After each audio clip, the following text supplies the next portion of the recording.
عزتدار ماں اور بہنوں، دیش میں جو ماحول پیدا کیا جا رہا ہے، اس ماحول کو روکنا ہے آپ کو۔ اس ماحول کو آپ صرف جذباتی تقاریر اور نعروں سے نہیں روکیں گے۔ اس ماحول کو اگر آپ کو روکنا ہے تو آپ کو اپنی لیڈرشپ کو مضبوط کرنا پڑے گا۔ یہ جو نفرت کا ماحول پورے دیش میں پیدا کر دیا گیا کہ اگر کوئی تقریر کرتا ہے مولانا، کوئی شعر پڑھتا ہے مولانا، تو اٹھا کر اس کو جیل میں ڈال دیا جاتا ہے۔ میں پوچھنا چاہتا ہوں گجرات کی سرکار سے کہ تم نے ایک مولانا کو پکڑ کر ممبئی سے پکڑ کر گجرات لے کر گئے، مگر وہی گجرات میں کئی ایسے ویڈیو ہیں جہاں پر یہ ظالم لوگ ویڈیو میں آ کر کہتے ہیں کہ مسعود الدین اویسی کو گولی مار دیں گے، اس کی زبان کو کاٹ لیں گے، اس کی سر کو کاٹ دیں گے، مگر ان کو کوئی ہاتھ نہیں لگایا جاتا۔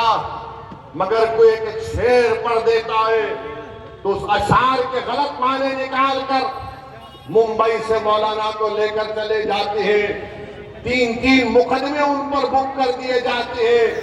مگر ہم بی جے پی کے لوگوں سے کہنا چاہ رہے ہیں، تم کیا کر سکتے؟ تم صرف جانی تو لے سکتے ہو نا، تم جانی تو لے سکتے ہو، اور کیا کر سکتے ہو؟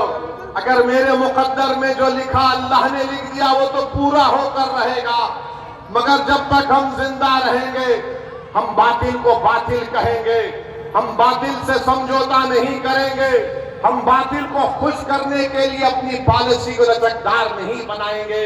ہمارا کام یہ ہے میرے عزیز دوستوں اور بزرگوں کہ ہم حق کو کامیاب کریں، اور حق کی کامیابی کا راز آپ کا اتحاد ہے۔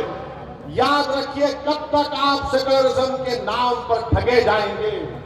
کب تک آپ سیکولرزم کے نام پر ان کو ووٹ دیں گے اور وہ بی جے پی کو بہار میں ستا دیں گے؟ میں نے 2015 میں بھی کہا تھا تم سے، مگر تم نے میری بات پہ یقین نہیں کیا۔ میں نے 2019-20 میں بھی کہا تھا، مگر آپ نے میری بات کو نہیں سمجھا۔ کم سے کم اب تو سمجھ جاؤ۔ یاد رکھو، تم اپنے مقدر کے فیصلے کر سکتے ہو، تم میں اتنی طاقت ہے کہ مستقبل میں تمہارے حق میں جو فیصلے لیے جائیں گے تم خود اس کو کر سکو گے۔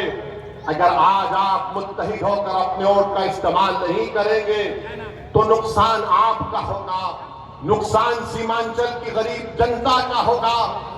یہ آواز کو اٹھنا چاہیے میرے عزیز دوستوں اور بزرگوں۔ آپ دیکھتے ہیں کہ بھارت کی پارلیمنٹ میں ہر مسئلے کے اوپر مجلس اتحاد المسلمین کے اراکین پارلیمان اپنی آواز کو اٹھاتے ہیں۔ کشن گنج میں علی گڑھ مسلم یونیورسٹی کا مسئلہ مجلس کے ایم پی اٹھاتے ہیں۔